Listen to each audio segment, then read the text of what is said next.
took heed to when they've mentioned our generation was Minister Farrakhan. And I'll never forget, he said, this generation might be the biggest and the best and the boldest that we've ever had. And at first I thought he was blowing smoke, but then he was like, yo, this generation is the first who have been completely unafraid. They are unafraid to fight. They are unafraid to stand up. They mobilize through social media in ways that we've never seen before. And like, once I heard that, that's literally what's been cemented in my mind. Yep. So it's nothing else nobody can tell me about our generation. And it's real too, because our generation has resources that they didn't have. That our past generations just didn't have. Yeah. So to answer your question, like, it's nothing nobody else can tell me about our generation. Like, that part I'm very stubborn about. I know that we are fierce. I know that we are ready to rock. I know that we'll stand up. And there are a lot of leaders. We don't just have one. Like, true. Wes is not Dr. King. We got like 100 Dr. Kings, right? We got 100 Jesse Jacksons. We have 100 Medgar Evers. We have 100 Fred Hamptons. And we figure out ways to work together. Yo, before they wasn't mobilizing and talking on podcasts and like, you know, breaking it down like we was. I asked Reverend Jackson, how'd you meet Dr. King? And he was like, yo, they saw each other in the airport. And then he was like, he was shocked Dr. King knew who he was. And he was like, okay, let's keep in touch. And they didn't talk again for like, 3 or 4 weeks. And then they would only talk, maybe once a month. And then they started spending more time together. Like, yo, me and y'all, we can get in a group text and we can talk every other day. Yep. You know what I'm saying? So we good. Word. That's what's up. Yeah, because it's not like they could text each other. Like, right. Like you going to Birmingham this weekend? Jesse, what are you doing, Jesse? Did you see Rosa? Right. That's why I was always impressed by the fact that, back in that time, how they were able to get people to say, hey, we're going to go do a march on DC and this or that. And they got so many people to come out. I'm like, what are y'all doing? Just sending carrier pigeons and stuff around to like. They sending ravens, man. They sending ravens like Game of Thrones, man. Right. Now, the mobilizing efforts, though, one thing they've told me that the mobilizing efforts on the ground were very strong, but I think we also romanticize that era. Like, there was a lot of infighting, a lot of like not necessarily everybody getting along. Similar to what you see now. There's different ways to do things, and that's okay. Right, true. And we're not the only group. I'm sorry. Can I say something else? Yeah, no. Say everything. Go off on a tear. Yeah, so, I was in Cali a couple weeks ago or last month. I don't know when. Cali or Texas. Anyway, I was having a conversation with an Asian sister of mine who's also a young elected official, and she was telling me about how within the Asian ethnicity, you have Cambodians, you have Chinese, you have shout out to Cambodia. Yeah, you have like all kinds of different nationalities or kind of ethnicities within that fall under the quote unquote Asian realm or platform, right? And she was like, yo, a lot of them don't get along. Like, her brother, I think their family is Vietnamese, and her brother married like a Chinese, or her brother married a Cambodian. Like, she was like, yeah, my mom wouldn't talk to them. My dad wouldn't talk to them for 6 years. Wow. It was like, yeah, it's a lot of that. True. And the Latinos, Indians are like that too. Yeah, Indians are like that. Latinos are like that. Like, some Colombians, they don't rock with Mexicans, or El Salvadorians don't rock with those from Chile. Like, we're not the only group that do that. Like, this happens all the time, but we oftentimes put the onus on us. Like, we're the only group of people who don't get, like, no, we're people. Right. And true. people oftentimes don't see eye to eye, and they don't have to, period. Yeah. Cause sometimes with Indians, man, if you can't even marry outside the last name. Right. It's real consequences. You better find another Patel, or that's right. It. Well, that's, yeah, you're wild. So disclaimer, question. that did not come from Wes Bellamy.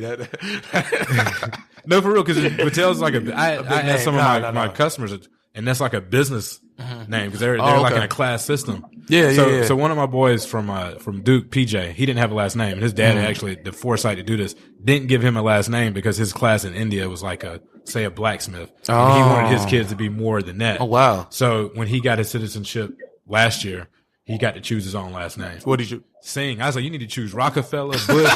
like you get to do it.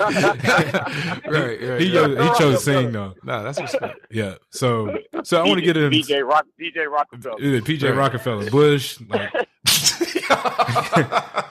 Okay. I got a question for you. All right. So you got 3 little ones, right? Yeah. 7, 8, 9. All girls. All girls. 7, 8, 9. Can you tell them no? Not really. No hope. I have no hope. Not really. Yeah. My daughter, so my wife had 2 daughters before we got married. I already had a daughter. So, they, I try to say daddy stands for discipline, and I try to be hard on them, but they know. Yeah, it's soft. They know that really when it comes down to it, they're going to get whatever they want. Even, my daughters, 2 of my daughters were in South Carolina. My wife is from Plantersville or Georgetown. They were down there like all summer, like they barely talked to dad. You know what I'm saying? And I was a little tight about that. Like, y'all ain't hit me up. Like we've only talked a couple times all summer. But yeah, and still like when they came back, I'm like, so I need to buy them all of this stuff. Like I already knew, like, my wife was like, they already have school clothes. I'm like, nah, I'm about to buy them. Like, I can't. Do they understand? Yeah. Do they understand what dad is doing? Like how big of a deal? So yes and no. My oldest, Layla, she's like a little activist. She's more so like a lawyer, and she's very observant, right? She likes to read. She said one day she came to a city council meeting, which I don't know why my wife brought into a city council meeting, but anyway, it got a little hectic, and she asked me one day, like, Dad, why are those people some of those white people were saying mean things about you, but then everywhere we go downtown, everybody always asks you, can they take a picture with you? Everybody's like hugging you or saying how proud they are of you. So like, why would they say that? And had to break it down to her and then explain to her the statue thing. My middle child, Michaela, who's my biological daughter, she is the most like me. She is Harriet Tubman reincarnated. All she does literally is read. No, like no joke, dog. All she does is read civil rights books on the Underground Railroad. Dang. Like, books about abolition. She wanted to watch the whole series of Underground. Like when we in the car, she lives in Charlotte. So when we're like in the car, I'm picking her up. All she does is watch like cartoons about Harriet Tubman. Like that's all she does. She's 8. That's crazy. So she saw one night when everything happened, the first time I was on CNN, she and I were on the phone right before I did the interview. So her mom was like, yeah, daddy's about to be on TV. We're going to watch it. So she watched it, and I'm assuming CNN was showing the loops of the car being driven. So she got really worried, like, those people are trying to kill my dad. And she's a daddy's girl, like through and through. Like from the time she came out the womb, her first scent was mine. Like she's a daddy's girl. So she gets worried. But I've been explaining to her, like, daddy's fine. All these good people in Charlottesville, like they want to help daddy. You've been to daddy's house. Like you see the house is really safe. You see our neighborhood. Also, my neighborhood is very protected. I live in one of the last African-American neighborhoods. My block, they don't really play about people like you. They don't play about people like driving by our house. They don't play about people trying to like come by our yard, like anything. Yeah. So we good. We're good. Like all the way good. And there's some young boys that live around by where I live, and I'm working on them about attitudes and whatnot. So I think that can tell you how they feel in terms of being protective about where I'm at. So yeah, we good. Word, man. I'm sorry. That was a lot too. Like, no. This podcast is going to be 2 hours. Y'all going to have to cut it. No. Yeah, we can slice it and dice it up. Right. We can make it 2 parts if we need to or whatever, man. We gonna take advantage of having you in the booth, bro. Yeah, because it's tough. But we gotta get your what do you think about the fight? About Floyd? Yeah. Oh man, money team, man. You know what I mean? Floyd. Conor is so much bigger than Floyd. Until I saw him in the ring, I didn't realize that. Even with the reach. Yeah, reach. Like, and I've been boxing since I was 16. Like, it's some parts of like the technical aspect. First of all, I didn't really want to, but I gotta give Conor some credit. Like, for him to never have boxed, and to be able to see him switch his feet the way he did, like use his jab the way he did, I was very impressed. For him to go 10 rounds with the greatest fighter, arguably the greatest fighter ever. That's what's going to ask you. Arguably the greatest fighter ever. But Floyd is a monster, man. He waited him out. He knew that Conor had never fought over 25 minutes, which is why you saw him start going crazy on the 8th round, 9th round, and then, of course, knock him out in 10th round. I wish they kind of would have let him. Part of me wishes they would have let him knock him down, but I said to my friends, we were watching the fight at the barbershop, and I was saying during the 9th round, like, yo, they probably should have stopped it then. Like, I don't want Conor to get hurt. Like, he was taking a beating in that 9th round. Yeah. And in the 10th round, I thought he did the right thing by stopping it. I wanted him to get knocked out. I did too. And it's like for the culture too. But I don't want him to get hit for the culture. Just for the culture. No. Yo, the one of the craziest things, I was with a friend of mine, I'm not gonna say his name, but I was with my homie the other day. He goes to a predominantly white church now, and great brother, right? This brother is phenomenal. And he was saying how, the church is rather progressive, that, yada, yada, yada. But he was like, all these people were going for Connor. And he was like, well, why? And he was like, they hate Floyd for all the same things that Connor was doing. Exactly. And like Connor calling Floyd, boy, dance for me, boy, like being all this boisterous and just being an asshole, all the things that people hate, quote unquote, Floyd for, or quote unquote, hate Floyd for. But Connor's doing the same thing and they rocking with him. So that shows us we still got a lot of Make America Great Again people that was pulling for Ireland. That's the same thing I said about the fake patriotism. Oh, yeah. Floyd is from America. Nobody was rooting for him. Right. Right. Ricky Hatton. Everybody was going for Ricky Hatton. You know what I'm saying? Like it's the cool thing to do, to go against, let's just call it what it is, man. The brother who can do what he want. Yep. He can say what he wants. Right. He has the resources to do what he wants. Floyd ain't perfect. Floyd ain't my most favorite person at all. Like, I got some issues with how he treats women and, allegedly how he's put his hands on women. I'm not cool with that at all. But the bigger picture, you do see, you know what I'm saying? Like, you see a lot of the racial undertones in a lot of this, man. Yeah. No, Floyd actually called that out, and I appreciate him doing that. He's becoming a little bit more consciously aware, man. Like, I at least I think so.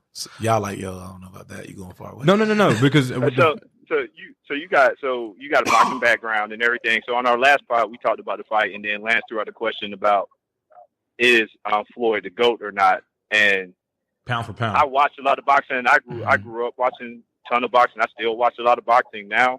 And my thing was, as I said, Floyd definitely in the conversation. He's probably top 3 for sure. Technically, me, yes. It's just tough for me to give GOAT to a little fighter. Like I look at the heavyweights more when I think about the GOAT status. I automatically jump to heavyweight and maybe light heavyweight and something to those classifications. So what's your top 5? Away from what's your top 5? Top 5 fighters in order? No in order, just top 5.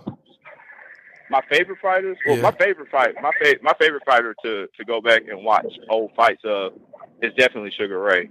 Okay.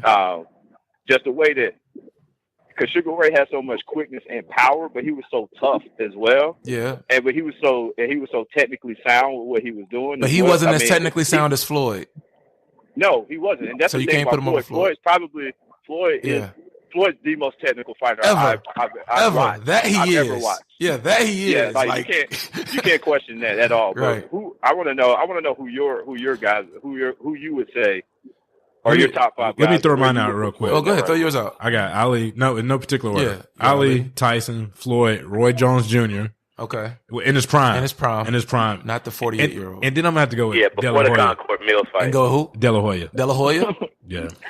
Okay, so I would say for me personally, I think Floyd is the best. I like technical fighters also though. So Floyd, Hagler, Hearns. Yes. Ali is I think Ali was a lot more technical, I think, than people give him credit for also. And then it's, if I would have my 5th, I don't know if I could just do one. There's like a few. I would say Tyson, but also Rocky Marciano, and then also Lennox Lewis, Holyfield. I mean, Lennox Lewis / Klitschko. Like, yo, people can say what they want about Klitschko. Yo, this dude, you couldn't beat him, right? Like you couldn't beat him. I also think there's a lot of talent though coming up, man, in the game today, man. Boxing is in good hands. I wish the promotion was better and it wasn't so cartoonish / like WWE. But there's a lot of like great fighters. Like I love, man, Brother Ward. Man, Brother Ward is like, yo, he's solid, man. I like Adrian Broner. I like AB. I just wish AB was like focused more. I just don't like him, man. I don't think like Floyd talks, but I think you can see his work ethic too. I just think AB has the talent. Yeah. He has the talent. He just it's hard putting it together. But he's also in like a phenomenal weight class. Like there are a lot of good fighters in that True. weight class, man. Like yeah, he's in there with Canelo Alvarez, and all those right, dudes, right? And if Canelo fought Floyd right now, he would beat the shit out of Floyd. Oh, he would watch Floyd. Yeah, right I'm willing now. to say that. Is that the one that's like the light skin? Yeah, like the Latino. Well, he's Mexican, but he's like real fair skin, red hair.